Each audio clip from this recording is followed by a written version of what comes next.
The stagecoach wheel struck a frozen rut hard enough to throw Margaret Donnelly against the door. The latch sprang open. For one terrible second she hung above the rushing ground with half her body outside the coach. One hand locked around the leather strap while the Bitterroot road blurred beneath her boots. The driver cursed and hauled the reins. Horses screamed. The coach slewed sideways through a cloud of alkaline dust before grinding to a halt beneath the gray October sky. Maggie pulled herself upright, her heart hammering. Stevensville! The driver shouted as though nothing had happened. She stepped down with one battered case $10 hidden inside her glove and the foolish hope that the worst part of her journey was over. A tall man stood beside a mud-streaked buckboard near the depot. His shoulders were broad beneath a worn canvas coat. A scar disappeared into his dark beard and his pale eyes searched each passenger with the guarded expectation of a man afraid to hope. Maggie recognized him before he recognized her. Mr. Rourke. His gaze settled on her. The hope vanished. He looked at her round face, the thick wool dress stretched across her broad hips, and the heavy arms that had lifted flour sacks, iron pots, and drunken boarders for half her life. His disappointment was so open that Maggie felt as if he had struck her. "You're Margaret Donnelly, I prefer, Maggie. You never sent a photograph. You never asked for one." Caleb Rourke stepped closer. "You wrote that you were strong." "I am. I need a woman who can ride fence through sleet. Someone who can pull a calf, swing an axe live on little, and keep pace when the snow comes." Maggie lifted her chin. "And you decided I cannot do any of that before I spoke 10 words.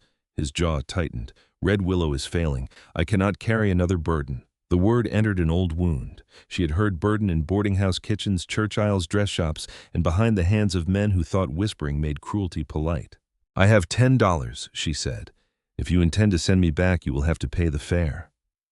Caleb looked toward the mountains. "I spent nearly everything bringing you here. Then it seems neither of us received what we expected. You can work until spring. Cook, clean, tend the chickens. When I sell a steer, I'll purchase your return ticket." His voice hardened.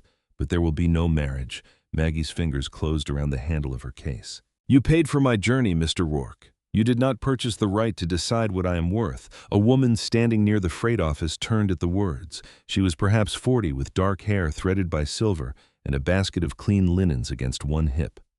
Caleb stared at Maggie, but she moved past him and climbed into the wagon without accepting his hand. The woman approached while Caleb loaded the case. "Eliza Ducharme," she said quietly. "I keep a trade room near St. Mary's Mission. If you need clean cloth medicine or a warm stove, ask for me." Maggie saw no pity in her expression, only understanding. "Thank you." Eliza glanced toward a narrow-faced rider watching from across the road. The man wore a black coat marked with a silver C at the shoulder. "Some eyes in this valley carry news faster than horses," she murmured. Before Maggie could ask what she meant, Caleb snapped the reins. The journey west passed in silence. The Bitterroot Mountains rose dark and jagged beyond the valley. Frost silvered the grass. Thin cattle searched among frozen clumps, while cottonwoods rattled their bare branches above the river bottoms. Maggie noticed a burned stretch of meadow-broken wire hanging from posts in snow, already clinging to the high ridges. Caleb's letters had described green pasture, cold, clear water, and a cabin facing the sunset. He had not written about ruin. Red Willow Ranch appeared near dusk. The barn sagged beneath crude patches of raw timber.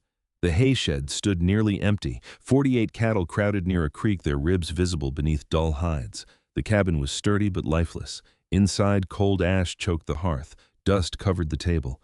2 unused tin cups sat on a shelf beside a child's carved wooden horse.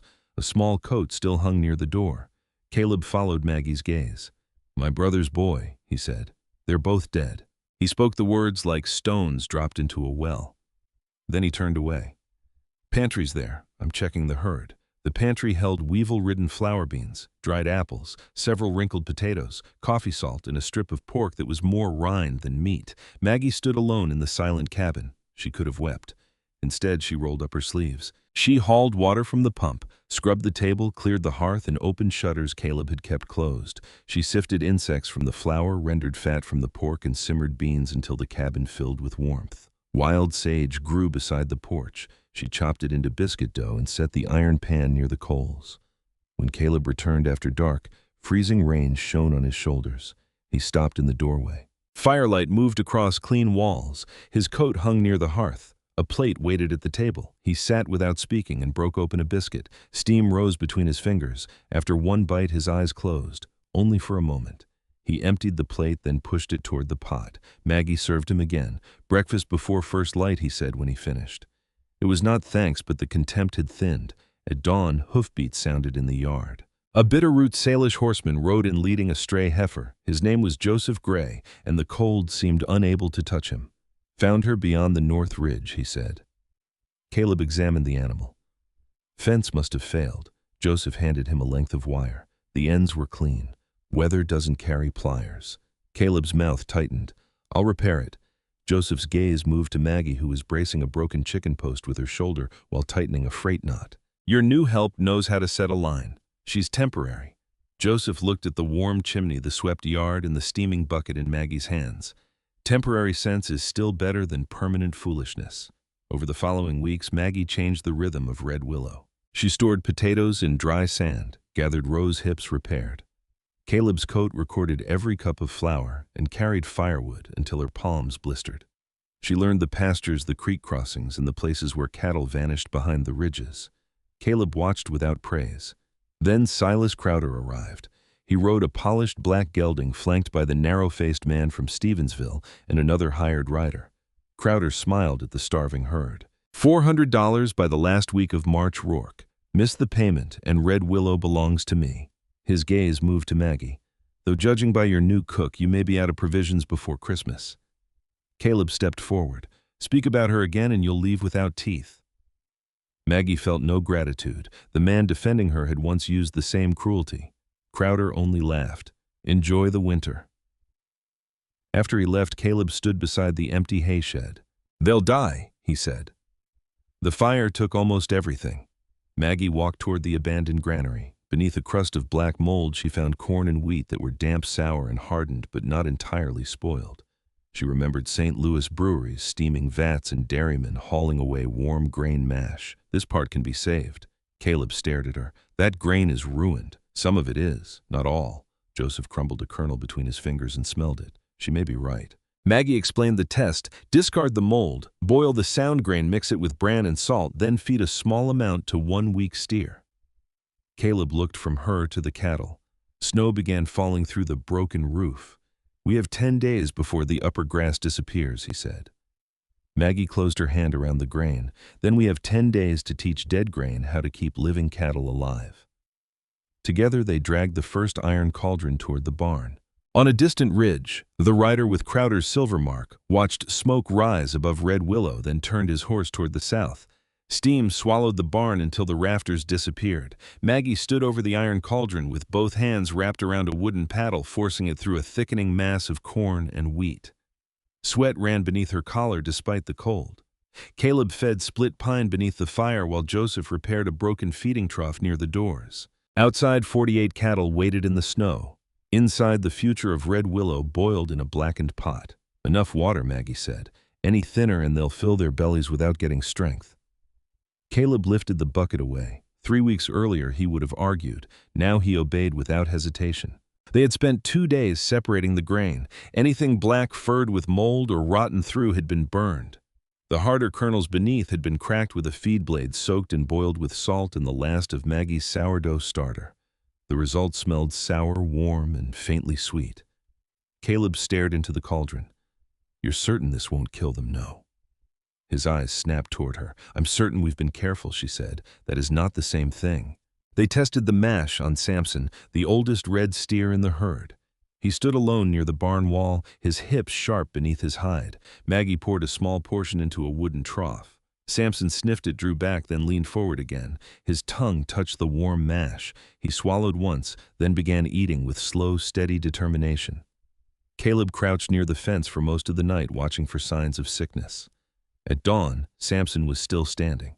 When Maggie approached with another bucket, the steer shoved his nose against the empty trough and gave an impatient bawl. Joseph's mouth lifted at one corner. "Looks like he has decided to live." They fed 5 more cattle that morning. By the 3rd day, the entire herd crowded the troughs whenever smoke rose from the barn chimney. The work was punishing. Caleb chopped grain until his palms split. Joseph rebuilt the troughs and moved the weakest cattle into shelter. Maggie stirred cauldron after cauldron until pain burned across her shoulders. Eliza Ducharme arrived at noon with a wagon carrying brand clean cloth willow bark yeast and a small keg of molasses. "I did not ask for charity," Maggie said. "You are not getting it." Eliza handed her a folded paper. 2 weeks of mending for the mission mill, 3 afternoons, helping me preserve meat, and 1 promise that you will teach me those sage biscuits. Maggie smiled despite her exhaustion. Eliza had also brought news.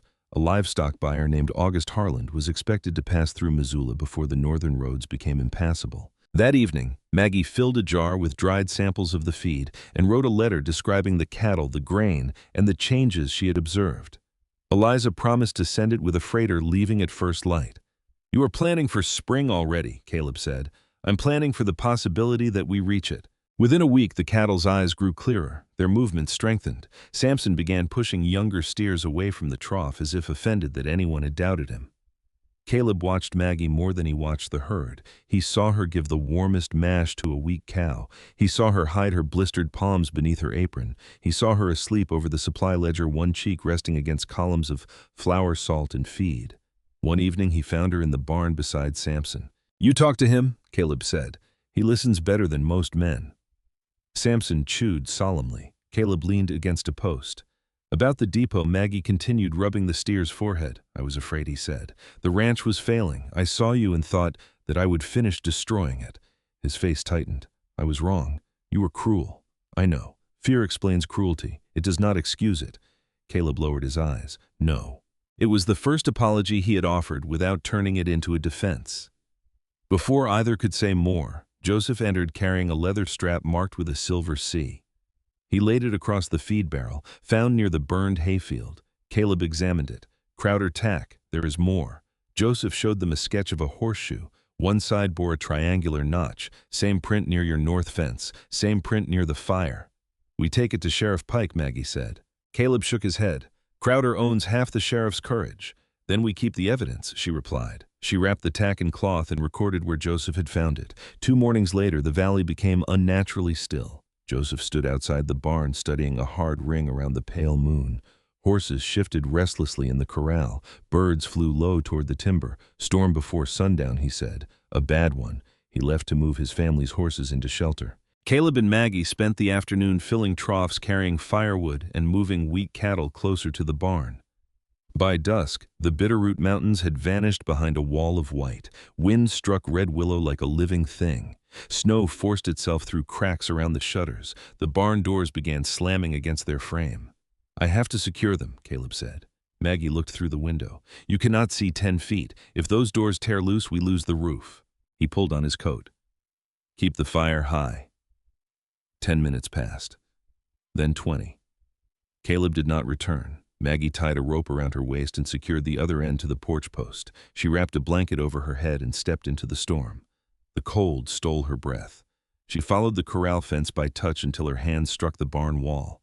One door hung crooked from its hinge. Inside, horses screamed in the darkness. "Caleb." A groan answered from beneath the loft. A timber had fallen across his lower leg. His face was bloodless, his teeth clenched against the pain. "Leave," he gasped. "The roof is failing." Maggie seized the beam and pulled. It did not move. She found a long fence rail, shoved one end beneath the timber, and dragged a chopping block into place as a fulcrum. "Push when I tell you. Maggie, save your breath." She drove her weight onto the rail. The beam rose an inch. Maggie kicked a piece of firewood beneath it. Again she pushed. Her shoulders screamed. The beam lifted higher. Another wedge. The rail began slipping. Maggie braced it across her shoulder and thighs, every muscle trembling beneath the strain. Now, Caleb dragged himself backward. His injured leg cleared the timber just as the rail snapped free.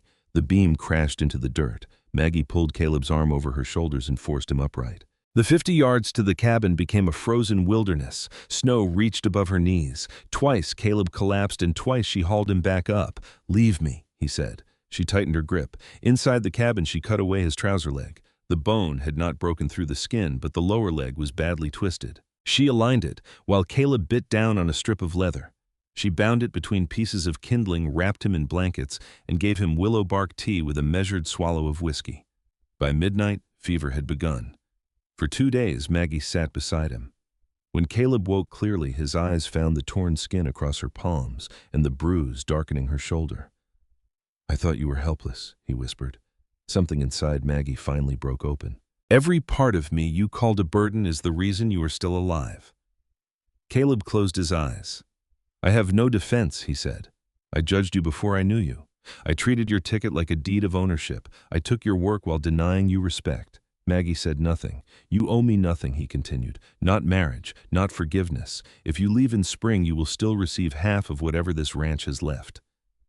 She looked at him for a long moment, then placed her hand in his. A rifle cracked outside. The cattle began bawling in the lower pasture. Caleb tried to rise and collapsed with a cry. Maggie lifted the Winchester from above the hearth. "No," he said. "There will be more than one." She pulled on his buffalo coat. "I did not drag you out of that barn so we could lie here and listen to them steal our future." 3 riders were cutting the lower fence. Maggie moved through the barn's shadow and fired into a post beside the nearest man's head. Cade Mercer turned in the saddle. "The fat cook," he called.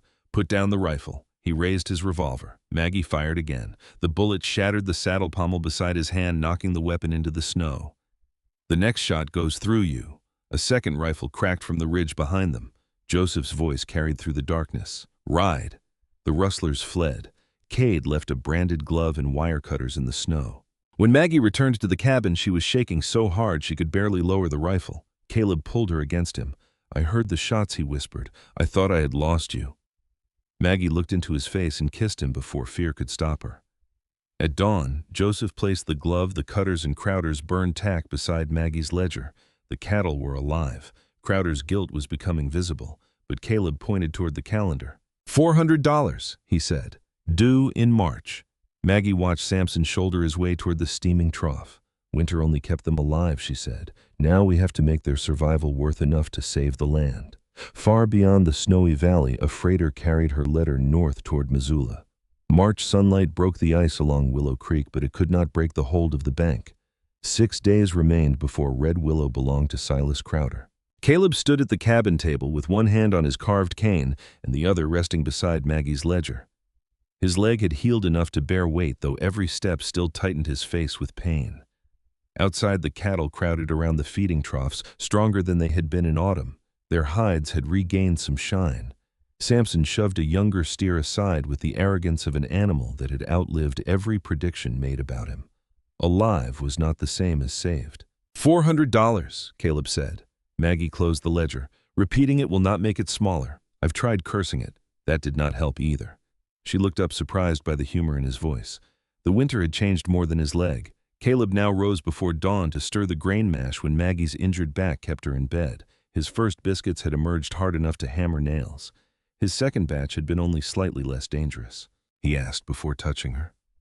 He listened when she spoke, and when she wore the deep blue dress Eliza had helped alter, he looked at her with quiet wonder rather than surprise that she had dared to be seen. Maggie no longer lowered her eyes beneath that look. That morning, Joseph Gray arrived with news from the Northern Trail. "Crowder has fenced another creek crossing," he said. "My sister's family had to move their horses 2 miles through thawing mud." Caleb's hand tightened around his cane. "If Red Willow remains ours, this crossing stays open." Joseph studied him. "For how long? As long as the creek runs." Caleb took a sheet from Maggie's ledger and wrote the promise in his uneven hand. He signed it, then pushed it across the table. Joseph read it before folding the paper carefully. "You sound more like your father." Caleb looked toward the carved wooden horse on the shelf. "My father understood that land outlives the men who write their names on it." I forgot. Maggie knew why. 2 nights earlier, Caleb had finally told her about the mountain pass. His younger brother and nephew had taken a freight route Caleb recommended. An avalanche buried them before noon. Afterward, Caleb stopped believing that love could be separated from loss. He had sent for a wife because he needed hands, not because he was prepared to offer his heart. "You wanted a household without risking yourself," Maggie had said. "I wanted someone beside me who could not hurt me. And you thought the surest way was to hurt her first." He had not argued. Now hoofbeats approached from the east. A broad man in a brown duster rode into the yard with 2 drovers behind him. He dismounted stiffly and removed his hat. "August Harland." Maggie's pulse jumped. "Eliza Ducharme sent your letter," Harland said. "And the strangest jar of cattle feed I have ever smelled." Caleb stepped forward, but Harlan's attention had already moved to the herd. For the next hour, the buyer examined everything. He checked teeth, hooves, hides, and muscle. He pressed his hands against ribs, inspected the breeding cows, and asked how much grain each animal received. Maggie answered from her records. Harlan stopped beside Samson. "This one is old. I was nearly dead in November," Maggie said. Samson swung his head and almost knocked Harlan into the fence. The buyer caught himself and laughed. He appears offended by the memory. Harlan's first offer was $600 for the entire herd. "No," Maggie said. Caleb remained silent. Harlan looked at him. "Your wife negotiates." "She is not my wife." "Then who is she?" "The reason there is a herd to purchase." Maggie met Harlan's gaze. "You would lose weeks bringing weaker cattle from farther north. Mining camps need beef now. These animals can travel as soon as the roads clear. 650, 800, and we retain 4 cows, the bull and Samson." Harlan barked a laugh. "You want the best future stock and my highest price. I want Red Willow alive after the sale." He studied her for a long moment. 800. The certified draft was still in Maggie's hand when Silas Crowder entered the yard. Cyrus Bell, the bank manager, rode beside him. Sheriff Owen Pike followed with Cade Mercer, whose right hand remained stiff from the bullet that had shattered his saddle pommel. Crowder surveyed the cattle, Harlan's men, and Maggie standing beside Caleb. His smile weakened but did not disappear. "Deadline came early," he said. "I thought I might save everyone time." He tossed a small bag into the mud. $50, Rourke. Take your cook and leave before sunset." Caleb looked at Maggie. He did not answer for her. Maggie stepped down from the porch and handed the draft to Cyrus Bell. The banker unfolded it. His face changed. $800, he said. "Certified." Crowder's head snapped toward Harlan. "For these animals, 700 would have been generous," Harlan said. "Mrs. Donnelly convinced me to be less sensible." Crowder pointed at Maggie. "That woman does not know cattle. She knew enough to keep them alive while yours froze." Color rose into Crowder's face. "The debt is 400, Cyrus Bell said. "This settles it in full." Crowder turned toward the sheriff. "Remove them anyway. The sale is fraudulent." Joseph placed a leather bag on the hitching rail. From it, he removed Crowder-branded tack, Cade's glove, and the wire cutters recovered after the rustler attack. Maggie opened her ledger. November 3rd, northern fence cut. November 9th, hay remains examined. December 17th, 3 riders attempted to remove cattle after the blizzard. Eliza's wagon rolled into the yard behind them. "I saw Cade Mercer asking when Caleb would be away from the ranch," she called. 2 days before the hay burned, one of Harlan's drovers leaned from his saddle. "I saw that same man near Missoula trying to sell cattle carrying a broken willow brand." Cade stepped backward. Sheriff Pike looked from the evidence to Crowder. "I will need statements from all of you. You work for me," Crowder hissed. "I keep the law. You keep whatever you are paid to keep." Crowder's hand moved toward his revolver. Caleb did not draw. Joseph rested one hand near his rifle. Harlan's drovers shifted in their saddles. Maggie stood without moving, her eyes fixed on Crowder. For the first time, he saw that no one in the yard was afraid of him alone. His hand fell. "This is not finished." Caleb leaned on his cane. "It is finished because Red Willow is no longer alone." Crowder wheeled his horse and rode away. Cade followed. Sheriff Pike remained behind to collect the evidence. Cyrus Bell signed the release at Maggie's kitchen table. Then Caleb placed another paper before him. "I want the deed changed." The banker adjusted his spectacles. "Changed how? Equal ownership. Caleb Rourke and Margaret Donnelly." Maggie stared at him. "Caleb, you earned half this ranch before you ever kissed me. We are not married. That is the point." His voice softened. "If you leave tomorrow, the land remains yours. Marriage cannot be the price of what you already earned." Maggie's throat tightened. For years, men had offered affection as though it were charity. Caleb was offering freedom, even if freedom carried her away from him. By afternoon, the others had gone. Joseph carried Caleb's written promise north. Eliza took Maggie's feed instructions toward the mission mill. Harlan's drovers prepared the sold cattle for travel. Caleb led Maggie into the repaired barn. The beam that had nearly killed him had been cut into braces supporting the loft. From one remaining piece, he had carved a small box. Inside lay a silver ring hammered from an old trade coin. Caleb lowered himself onto his good knee. "I once thought strength meant needing no one," he said. "Then you came here and showed me strength could feed, heal, forgive, and still refuse to bow." His eyes shone. "I asked the Lord for a woman who would help me hold this land, and he sent me the woman strong enough to teach me how to deserve it." Maggie covered her mouth. "I do not want to cook," he continued. I do not want a worker. I want the woman who brought warmth back into my house and honesty back into my heart. Will you marry me as my equal?" Maggie looked through the barn doors. Willow Creek moved beneath the melting ice. 6 cattle grazed near the fence. Samson stood among them, alive and stubborn. She had arrived with $10 in the fear that she was too much for any place to hold. Now she owned half the land beneath her feet. "Yes," she said, "on one condition." Caleb's face tightened. "Name it." "You learn to make biscuits that cannot be used as ammunition." His laughter filled the barn. He slid the ring onto her finger and rose carefully. Maggie wrapped her arms around him, holding him without making herself smaller. Outside, Joseph's family crossed the open creek trail. Eliza's wagon moved toward Stevensville with Maggie's instructions tucked beneath the seat. Smoke rose from the red willow chimney into a clear spring sky. Above the repaired gate, fresh-cut letters caught the afternoon light. Red Willow Ranch. Caleb Rourke and Margaret Donnelly, partners.